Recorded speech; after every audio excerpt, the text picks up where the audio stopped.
Good morning. Welcome to Westside Unitarian Universalist Church, where compassion leads us to work for justice and equality. I'm glad you came today, and it's my hope you will find something here that nourishes your heart, feeds your mind, and grows your spirit. My name is Debbie Rake, and I'm your worship associate this morning. Be you a spiritual seeker, an atheist, or a theist, Westside is a community of many beliefs, many genders and sexualities, a community of diverse cultural, racial, and class backgrounds, a community of varied abilities and gifts. Some here find inspiration in the great books, others in the great outdoors, and others still in great conversations. Whoever you may be, all are welcome to our inclusive congregation. To newcomers and old friends alike, together we say, welcome. At Westside, we are raising the next generation of Unitarian Universalists, and we want them to know that they are an important part of our community. Several years ago, we chose to be radically inclusive and to adopt a multi-generational worship where our services include all family members. So, welcome to children and youth of all ages. There are a number of announcements included in your order of service. Please take any of them with you that you might need for reminders this week or to share with others. I'd like to call your attention to the Advocacy Training and Postcard Action event, which is one of the pages inside your order of service. It's here at Westside from 1 to 3 this afternoon.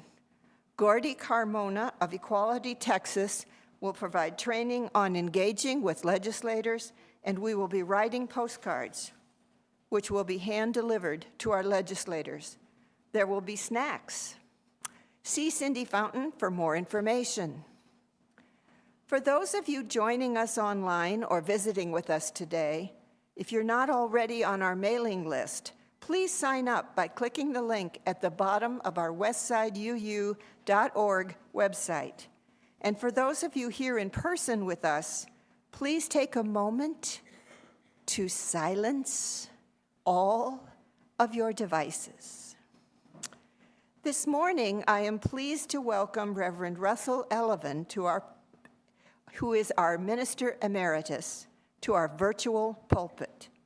New information has come to light about Thomas Paine. At least it's new to Russell. And today he will attempt to convey what he has learned and how it might apply to Westside. Before we begin our service, let's watch Russell's special announcement one more time. Debt-free.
Hey, my friends.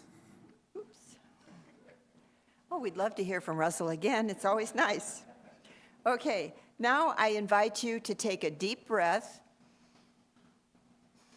and from wherever you are, settle into this sacred space that we create, and let us worship together as we listen to this morning's prelude, Love is My Religion, performed by the Westside Band.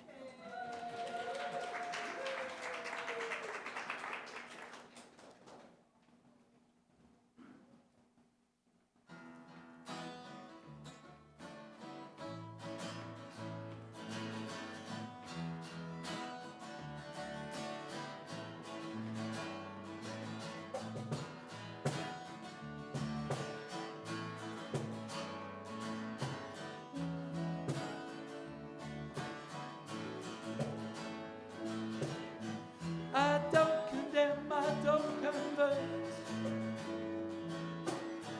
This is the calling, have you heard? Bring all the lovers to the fold. No one is gonna lose their soul. All my days have been searching to find out what this life is worth. Through books I've looked, through time I've served. It's love, love is my religion. Love is my religion. Love is my religion. All we need is love. All we need is love. Well, I don't want to fight. Hey, let's go fly a kite. There's nothing we can't cure, and I'll keep you in my arms for sure. So don't let nobody stop us. Ooh, free spirits have to soar. With you I share this gift that we now know. It's love, y'all. Love is my religion. Love is my religion. Love is my religion. All we need is love. All we need is love. So I'm done searching now. I found out what this life is worth. Not in the books did I find, 'cause it was always inside. I don't condemn, I don't convert. This is the calling, have you heard? Bring all the lovers to the fold. No one is gonna lose their soul. It's love, love is my religion. Love is my religion. Love is my religion. Oh, all we need is love. All we need is love. All we need is love. All we need is love.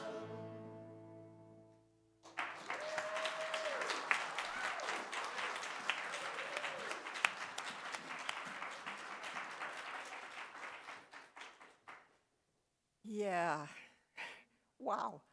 Thank you, guys. Our opening words are Justice is Our Prayer by Rebecca Savage. We gather together today with sacred intention to declare that justice is our prayer. We affirm in covenant with the beloved community that it is possible. Not here, not quite yet. The seeds have been planted time and again, and we remember all those who went before us, who made beloved community a dream that could be realized. Justice is our prayer. May our time of worship continue to water the budding trees of our diverse interdependence. May our time of worship give air and nourishment to the parts of our collective spirits that need to grow and thrive, that embrace equity as a known way of being. Justice is our prayer. We affirm in covenant that with the beloved community that it is possible. May it be so. Now let us worship together. As do many Unitarian Universalist congregations, we begin our time together this morning with the lighting of a chalice. Cheryl, come on up. The chalice is a symbol of our Unitarian Universalist faith and represents the Unitarian Universalist Association, or UUA. The flaming chalice symbolizes the heritage of our past, the warmth of our community, and the light of hope within this church today. Continuing our Flame On stewardship campaign, we asked Cheryl Davis to share her answers to the questions about how she values Westside.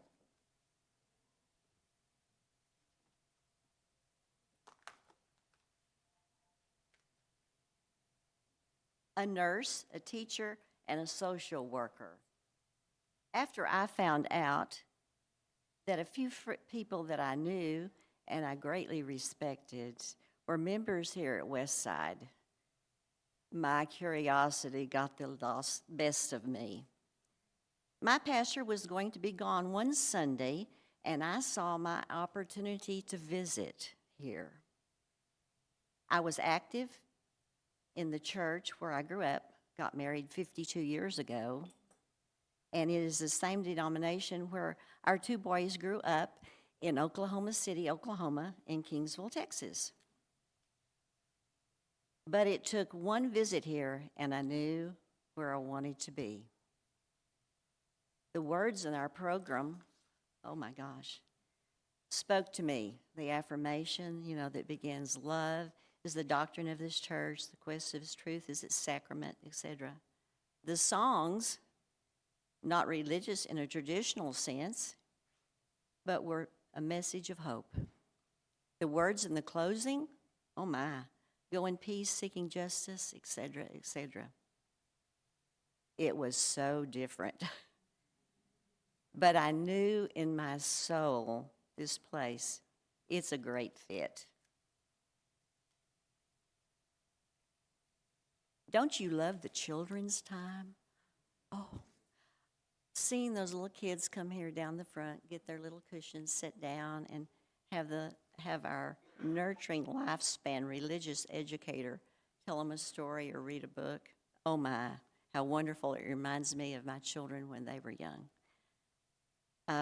Nikki, we adults love the stories too. Isn't our music here oh so good?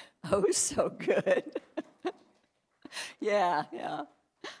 Whether it's our amazing choir performing or our very own band jazzing up this room like they did only a few minutes ago, we are uplifted by their exceptional talent and their music directors. Yeah. Yoki is the sweetest and most accomplished pianist of all time.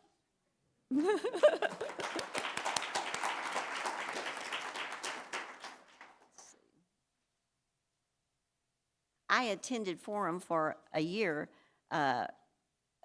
here and loved it, loved every minute of it. I don't go now because I have to get up an hour earlier, and I'm getting older, and I just need that extra hour. During the week, we have special opportunities, and 2 of them I have not taken advantage of yet. One of them's the book club, and one of them's the meditation meeting, but I'm going to at some point. But one of my very favorite things here at this church is the different organizations that present programs here, mostly on Saturdays. A documentary about an LGBT issue just broke my heart. I just loved that documentary. Others about violence, Planned Parenthood, immigration, have been excellent, and most of the time they're on Saturday. If I did not attend here, I probably would have missed out in learning about all these different organizations. Sherry was the pastor at Westside when I began attending. She was such an inspiration to me in her activism and her gentle manner. She was to attend a Fort Worth City Council meeting and encouraged everyone that could to join her. One of the topics was immigration. Several people spoke about their situation. It was an emotional meeting. After the meeting, I had the opportunity to eat and visit with Tanner and Melissa Trash. And this is why I am so excited about his seminary decision and the part-time ministry here. He's so funny, smart, and has a grace about him to handle any situation. All those years of teaching history in high school prepared him for whatever avenue he pursued. My hunch is his students thought he was really cool. I think they probably did, you know. To have Russell Elleven guide us at Westside here these last few months has been a blessing. Curiosity got me here, but it's a good fit.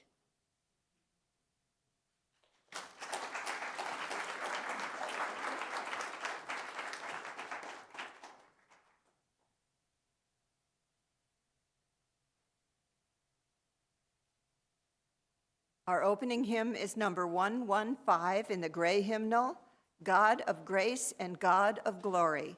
Please stand if you are able and so moved and join our song leader, Scott Paulson. We will sing verses 1, 2, and 4.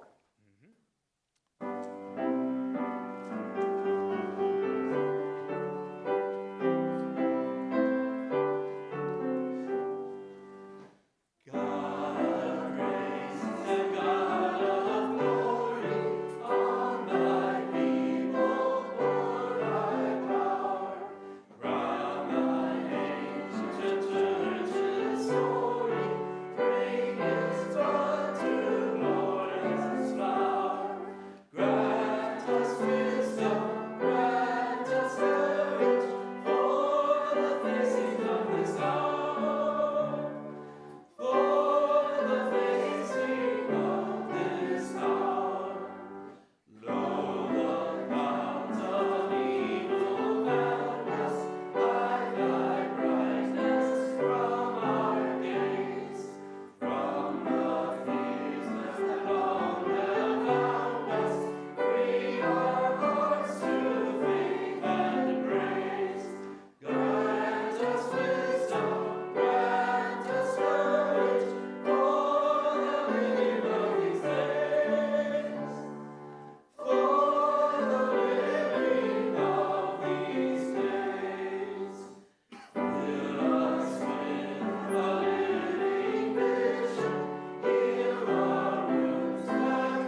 Please remain standing and join me in our affirmation.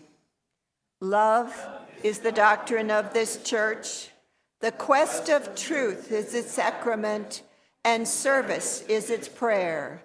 To dwell together in peace, to seek knowledge in freedom, to work for justice through action, to serve others in community, to the end that all souls shall grow into harmony with creation. Thus do we covenant with one another. You may be seated. Please come forward if you are young at heart and would like to have a close-up view of our Time for All Ages, presented by our always curious Director of Lifetime Religious Education, Nikki Kennedy. Afterwards, we will sing the children back to their seats with number 414 as we leave this friendly place, and it's in your gray hymnal. They do. Good morning. Good morning, good morning, good morning. Riley, yes, they do like to give new adjectives to describe me every week. That is true, and I love it. I love it. So, I am super excited to see all of your faces. I'm especially excited today that I didn't have to wear a jacket because it wasn't -7 degrees. The sun is awesome outside. But today, I brought two things with me. These are some bulbs that we plant to grow flowers. You can't really see them, but there's dirt in there. I didn't really want to bring dirt because, it's kind of messy. And then I brought a pot to represent growing some flowers. And I want to share a story with you, and I want you guys to listen to this story. It is written by my friend Tarina Carter. In a time that was long ago, it was a kingdom, but it also really wasn't a kingdom, with a ruler who really, let me say really, was ready to retire. So retire, you hear the adults giggling. Retire means you're going to stop working, right? Just to make sure we all know what that word means, because it's important for the story. So the ruler was named Sam, and Sam was kind and just, making sure everyone in the kingdom was treated fairly and all worked together to be sure everyone had what they needed to live a really good life. And that was it was really a lot of work. Sam was really ready to what? Wait, let's try it again. Sam was really ready to what? Retire. Awesome. And turn the job over to someone else. 3 people were in the running for the job, all evenly matched in every way. Sam really wasn't sure what to do and how to make a decision, how to pick, how to choose, until, Sam had a really good idea.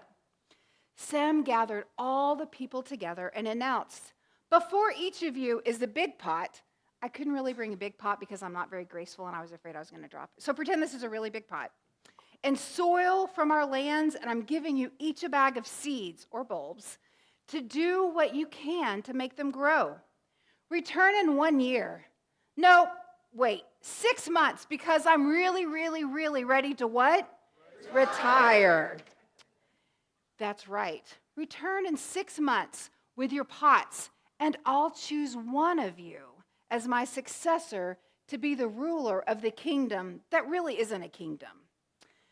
So the 3 gathered. They gathered up their pots and their bags of seeds, and they returned to their homes.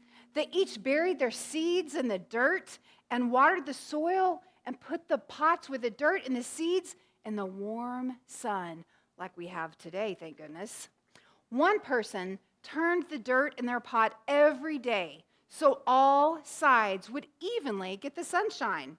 Because some people, say making the pot evenly as possible in the sun helps them grow. Great idea. The second person sang to their seeds every day. They sang to the pot They sang to the pot joyous, joyous notes and harmony and beautiful music because some people say singing to plants helps them grow. And one person put worm tea on the seeds because some people say putting worm tea on the soil helps them grow. Day by day, week by week, month by month, time passed until it had been 6 months. The three took their pots with them in carts and returned to the ruler named Sam, who was really, really, really ready to what? Retire. Retire. The first person presented a pot that was filled with the most beautiful lemon tree. Sam breathed in the smell, the citrusy tang of the ripe lemons. The second person presented a pot full of beautiful flowers, purple larkspur, orange butterfly weed, and some beautiful yellow flowers as well. Sam could see bees buzzing from all the beautiful colors in the flower. And the third person presented a pot filled with, well, soil. Nothing else, just soil. Sam looked at the person standing behind the empty pot. Well, it wasn't totally empty. It had soil.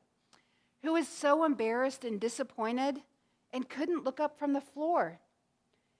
Sam slowly smiled from ear to ear.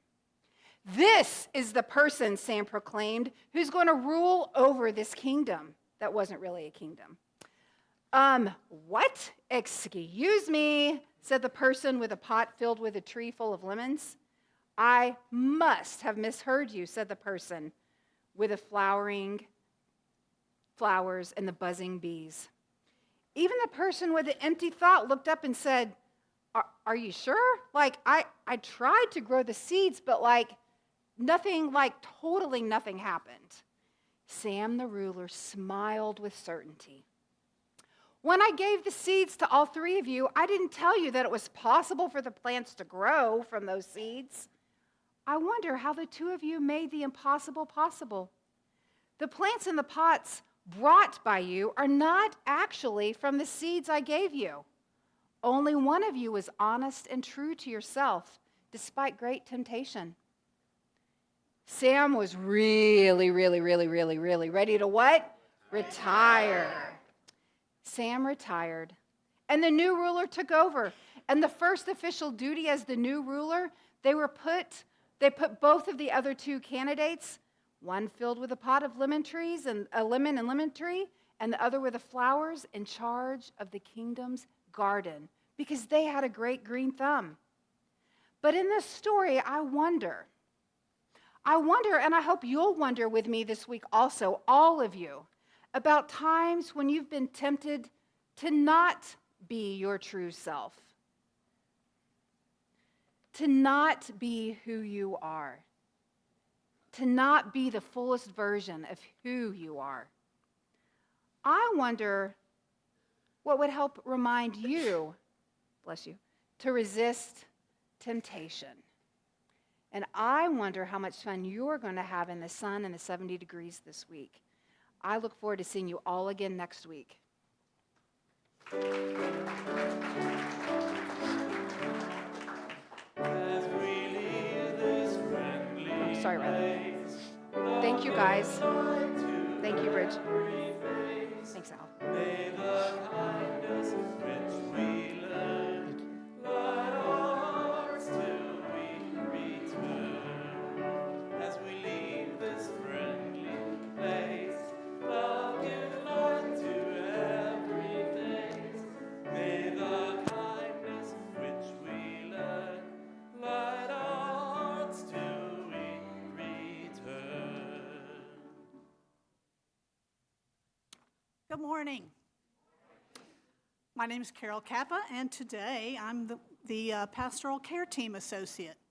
And in our community here at Westside, we try to make time each week to share pieces of our lives with one another. And we do this because each person in our community matters to us and has value. Members of the team that I'm on can be identified wearing our Pastoral Care Team badge.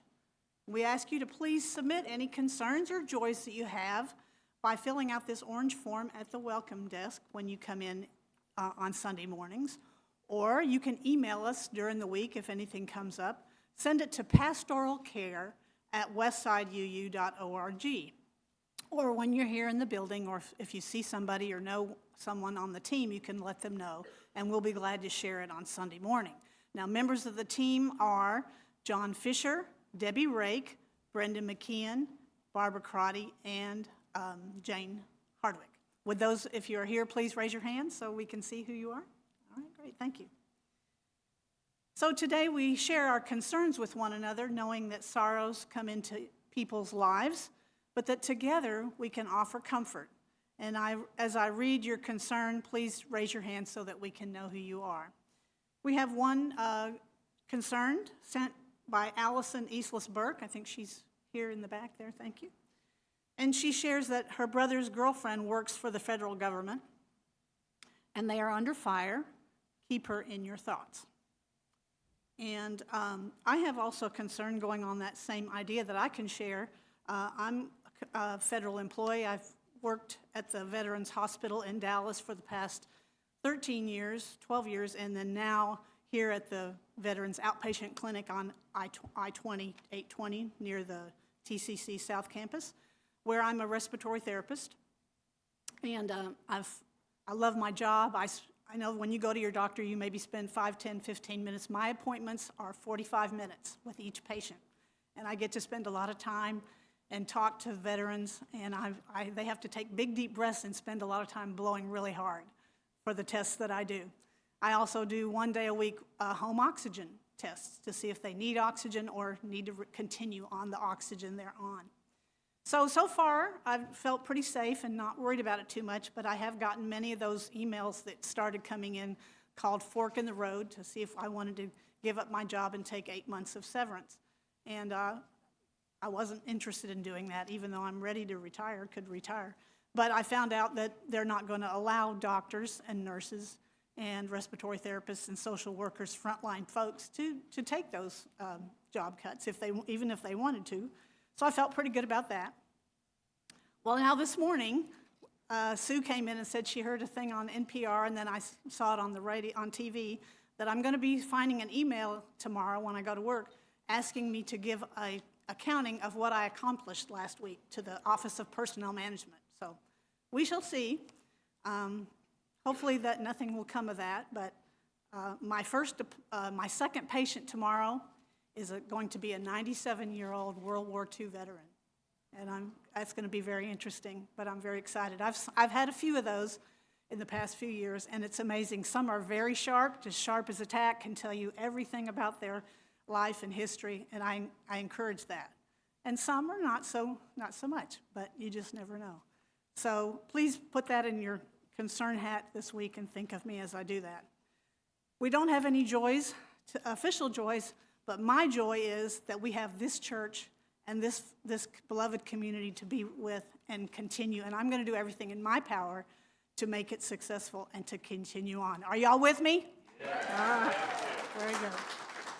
All right. As we hold all these joys and concerns among us, both those spoken and unspoken, please let us sing together number 396, I Know This Rose Will Open, in the gray hymnal.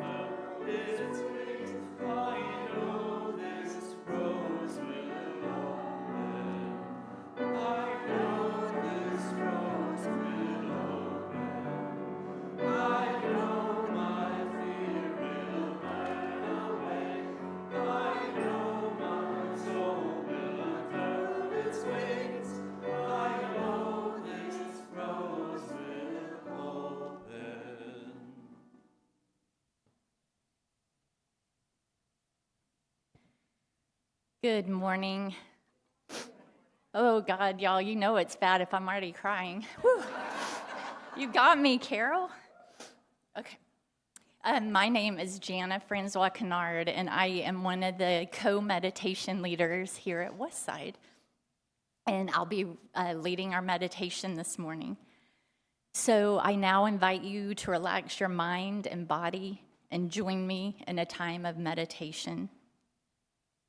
Today we will begin with an introduction titled Prayer for While in the Struggle by Margalie Belazar. And I do want to say that this is in honor or celebration of Black History Month.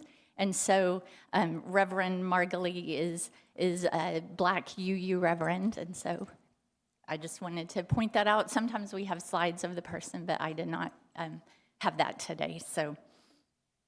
And then after I read our prayer, our bell will sound to signal the start of a minute of silence for your own meditation, prayer, or reflection, and it will sound again at the end.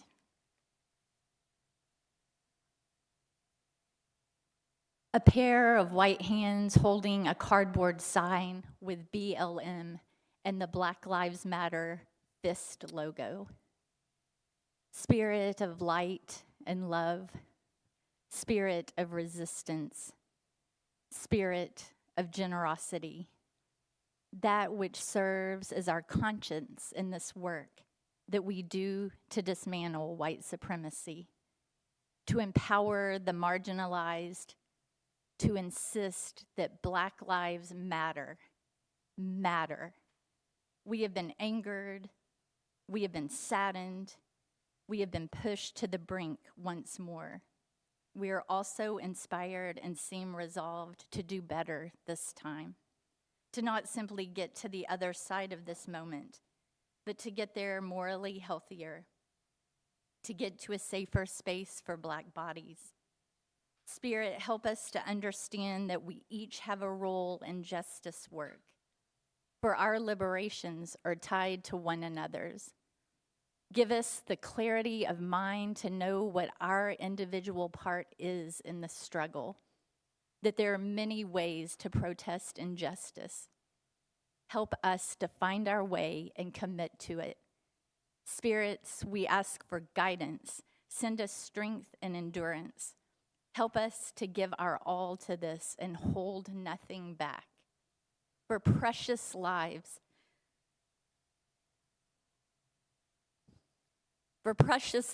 depend on it. We will be imperfect. Rest assured that we will mess up over and over again, but we must do it anyway. May we summon the courage to tear down the system of injustice and get busy creating a world community with justice for all.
May it be so, blessed be, and amen.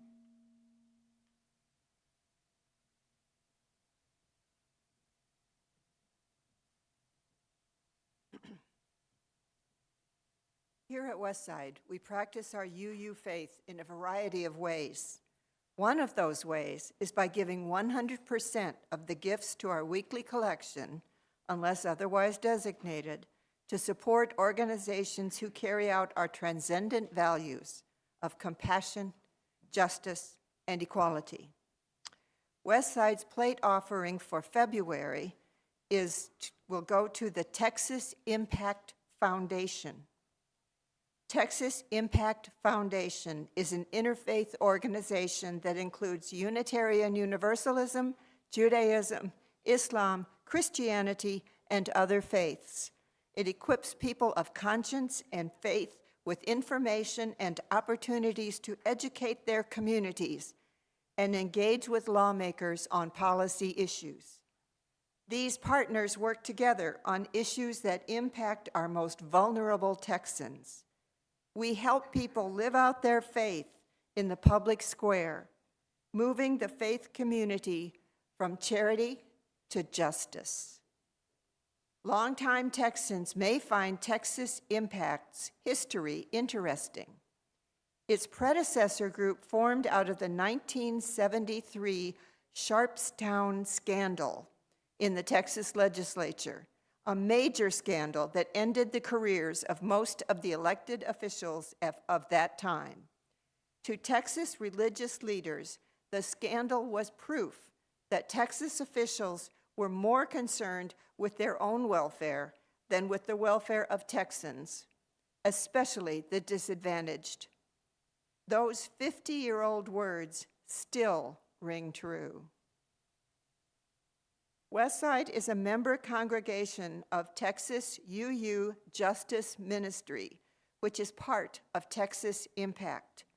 Over the past legislative sessions, Texas Impact has collaborated with us and will continue to do so this session.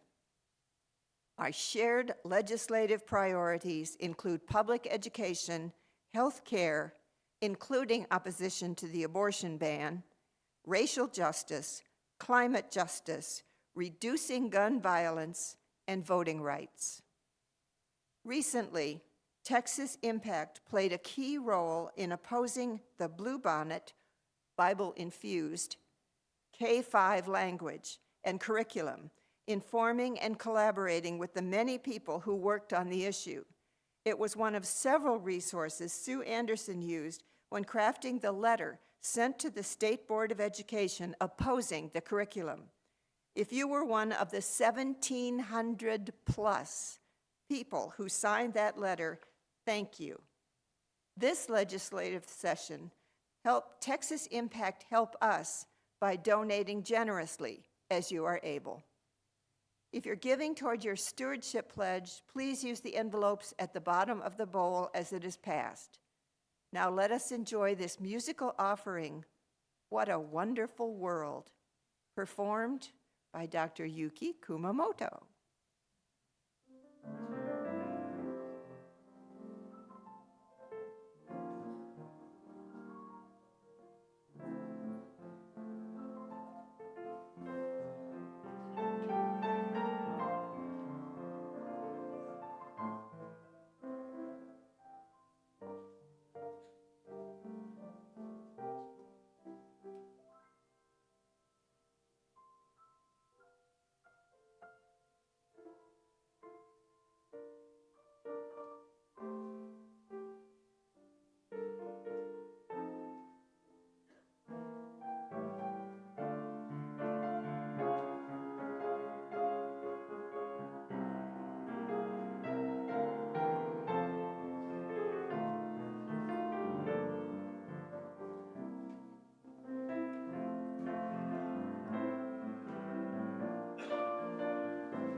We thank you so much for putting into, well, we thank Yuki first. Thank you. We thank you so much for putting into practice the spiritual virtue of generosity. Our giving connects us to the wider web of our community. And thank you also for keeping your stewardship commitment current to keep our congregation's important work going. Our reading this morning is in the Gray Hymnal, number 470. I will read the regular type, and the congregation will join Scott in reading the italicized response. 470. We affirm the unfailing renewal of life. Rising from the earth and reaching for the sun, all living creatures shall fulfill themselves. We affirm the steady growth of human companionship. Rising from ancient cradles and reaching for the stars, people the world over shall seek the ways of understanding. We affirm a continuing hope. That out of every tragedy, the spirits of individuals shall rise to build a better world. And now we will hear from Reverend Russell.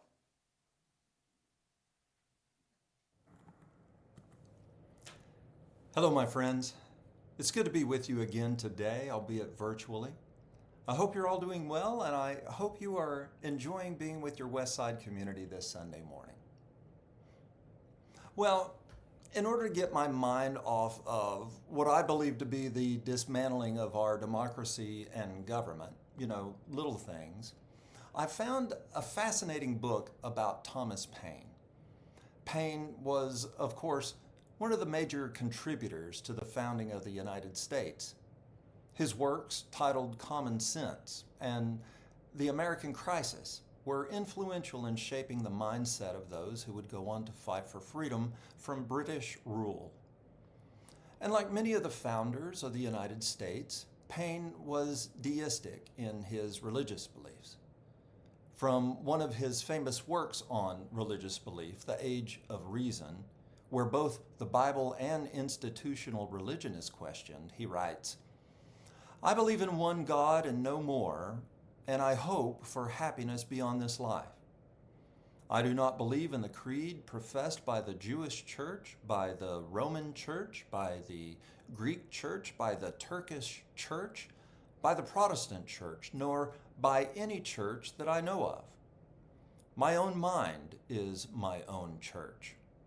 All national institutions of churches, whether Jewish, Christian, or Turkish, appear to me no other than human inventions set up to terrify and enslave mankind and monopolize power and profit." He also said in his piece titled The Rights of Man that the world is my country, all mankind are my brethren, and to do good is my religion. And if memory serves, we used to have a number of coffee cups at Westside inscribed with that famous quote. It's a good one. The world is my country, all mankind are my brethren, and to do good is my religion. But that kind of open questioning by Paine and that Enlightenment type thinking created quite a stir. And it reminds us of those today who would have us believe the United States was founded as an exclusively Christian nation. It's simply just not true. The book I was reading is titled The Church of St. Thomas Paine, A Religious History of American Secularism. It was written by Lee Eric Schmidt. The author is recognized as a distinguished professor at Washington University in St. Louis, and the book was published by Princeton University Press. I was familiar with much of what Schmidt wrote about Thomas Paine. I've been interested in this revolutionary for a long time.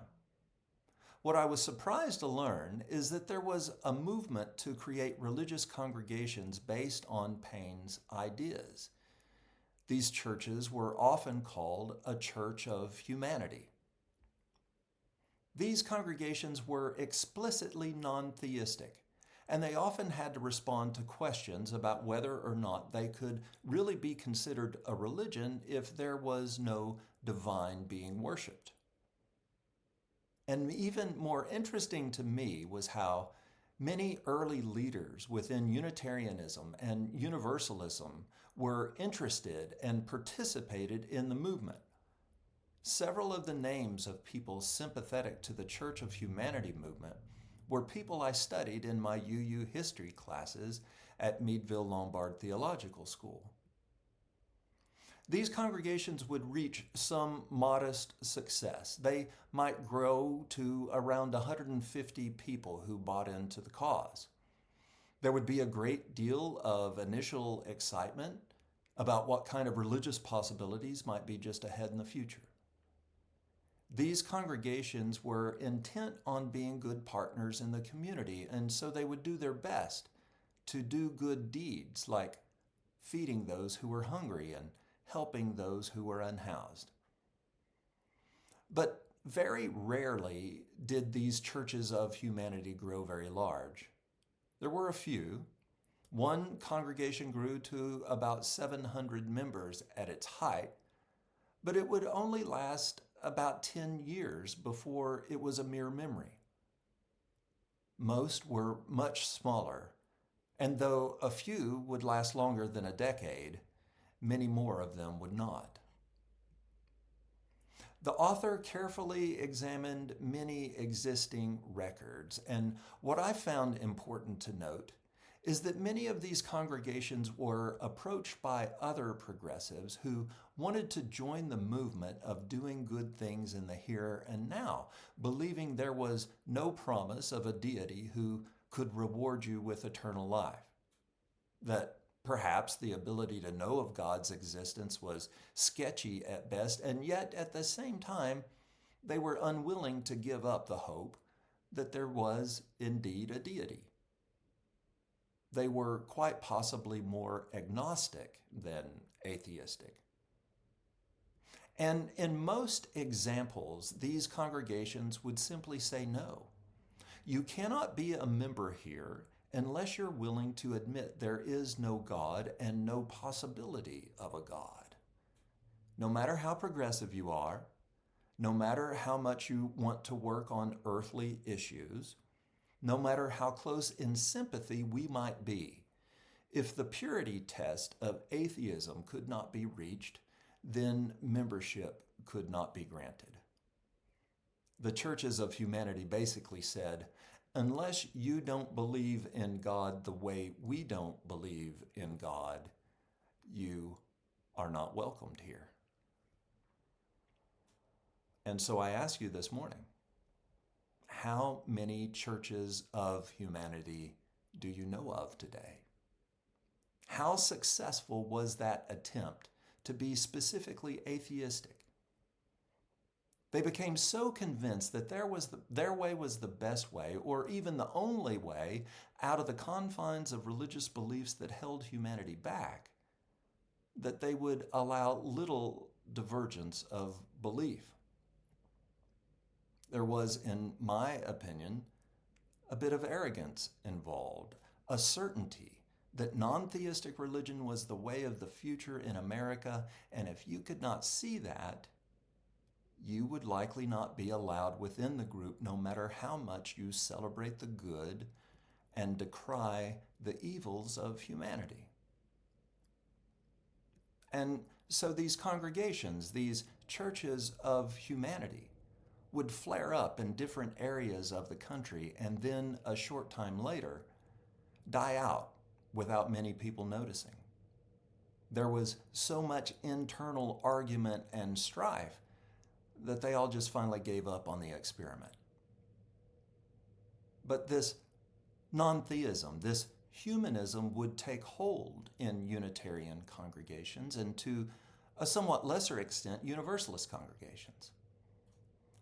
I believe we Unitarian Universalists are descendants of Thomas Paine. There's no doubt in my mind of that. Our religious ancestors were interested and involved in these congregations who identified with Paine.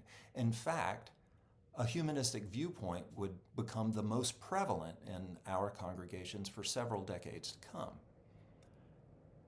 And I will admit to you that at one time I believed that too.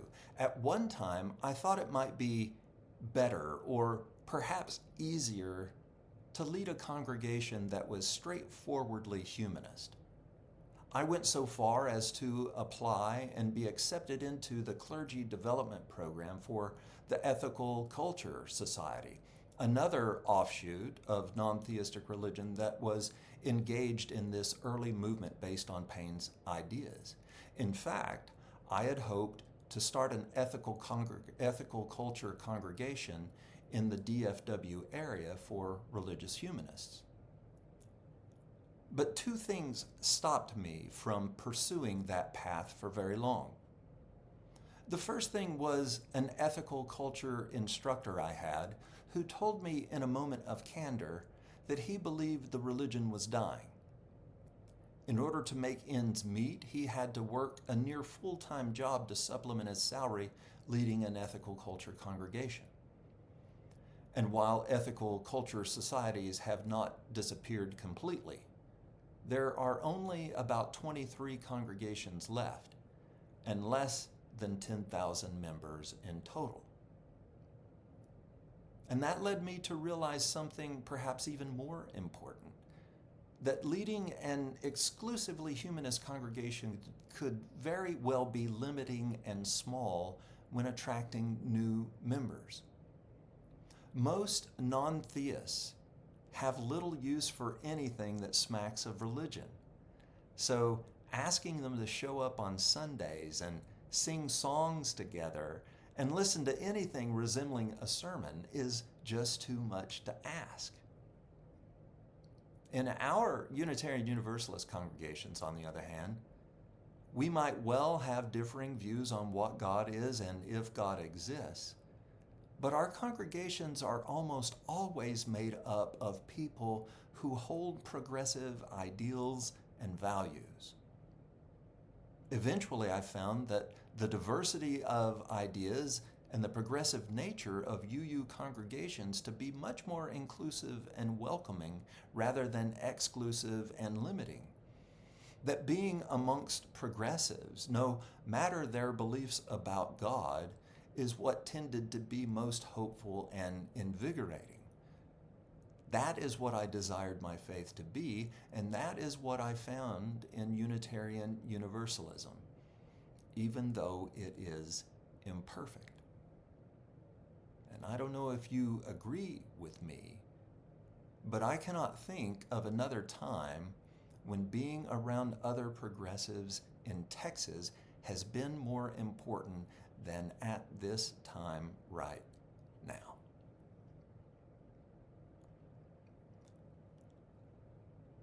Some of you today may have noticed that I chose a hymn that used the word God frequently this morning.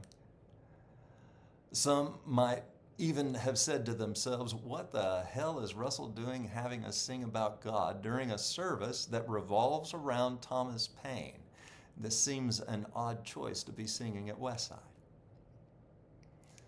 The hymn was written by Henry Emerson Fosdick, who was one of the leading liberal ministers in the country in the 1920s and 30s. His most famous sermon, titled "Shall the Fundamentalists Win?" made him an apostate for many who believed the Bible to be the inerrant Word of God. Even as progressive as he was, we might, I think, get hung up on his belief in God.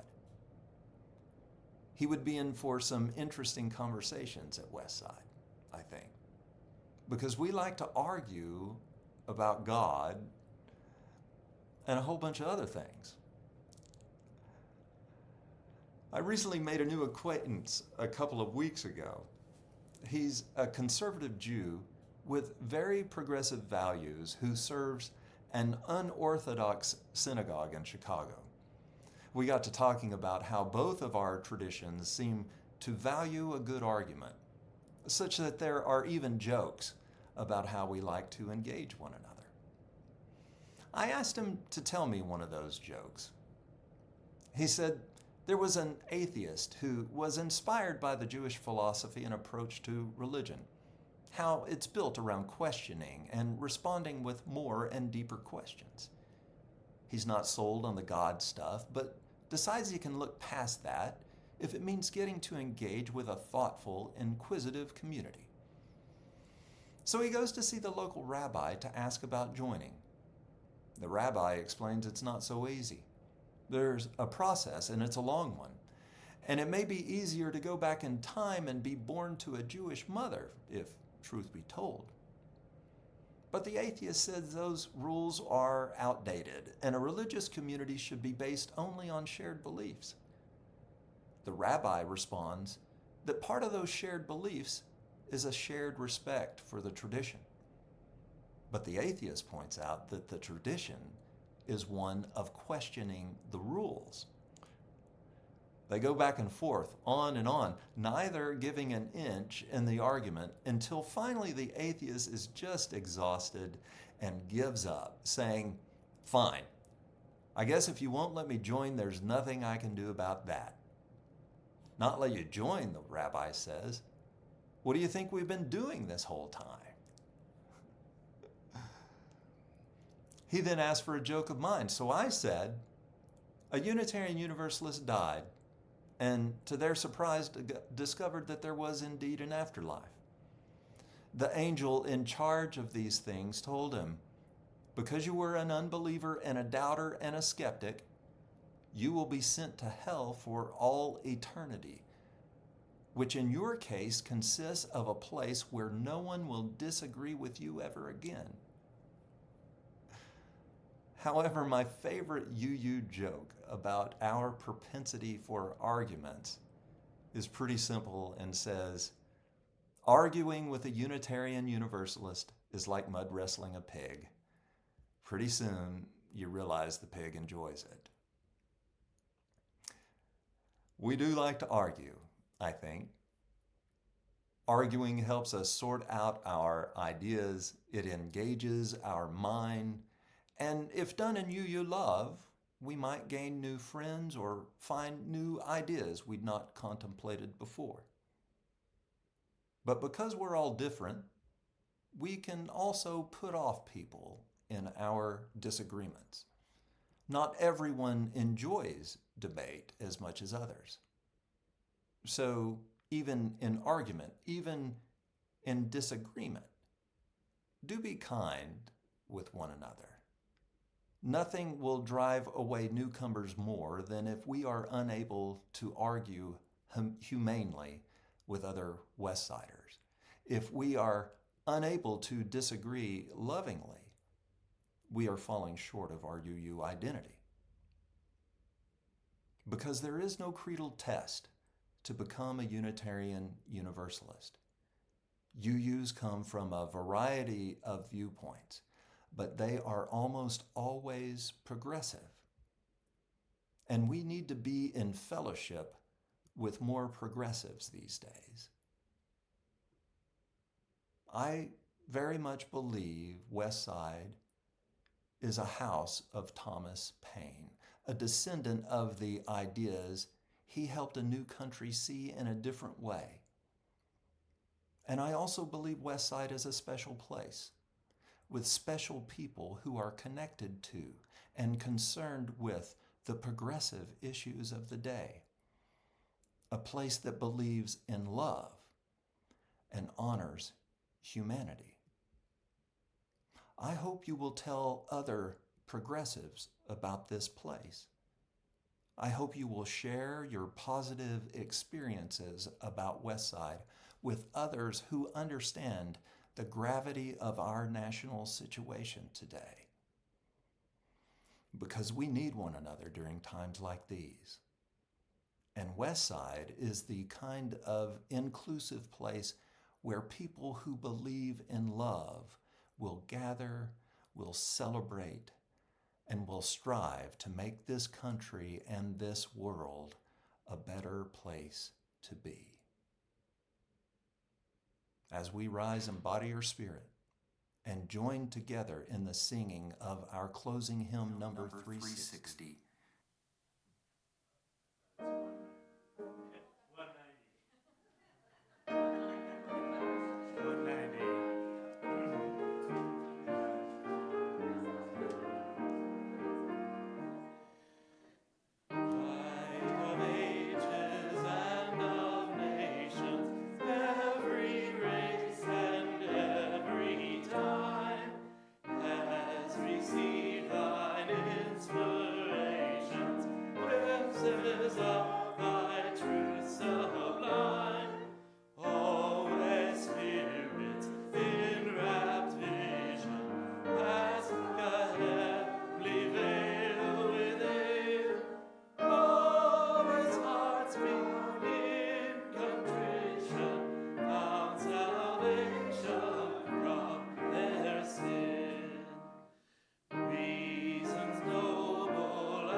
Please remain standing for our closing words. Citizens of our communities, our nation, our world, by Sherry Woodbury. Let us continue to grow as citizens of our communities, our nation, and our world. Let us work to build the common good for ourselves and the generations to come. May it be so. Amen.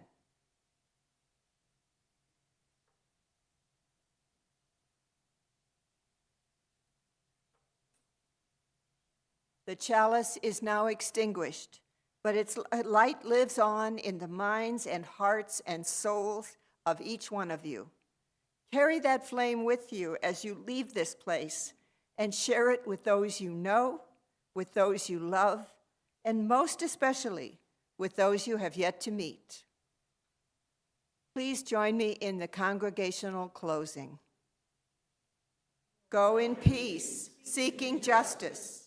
Go in peace, committed to equal rights and opportunities for all. Go in the peace that is created when together we build communities of true solidarity, deep compassion, and fierce, unrelenting love. Go in peace. May it be so.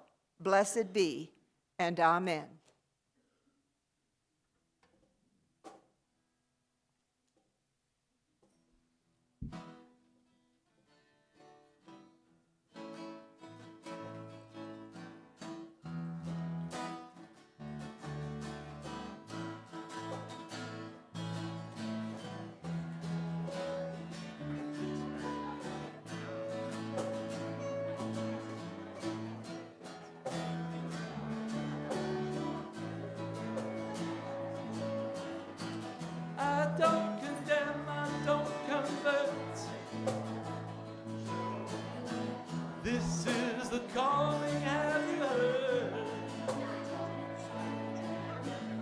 Bring all the love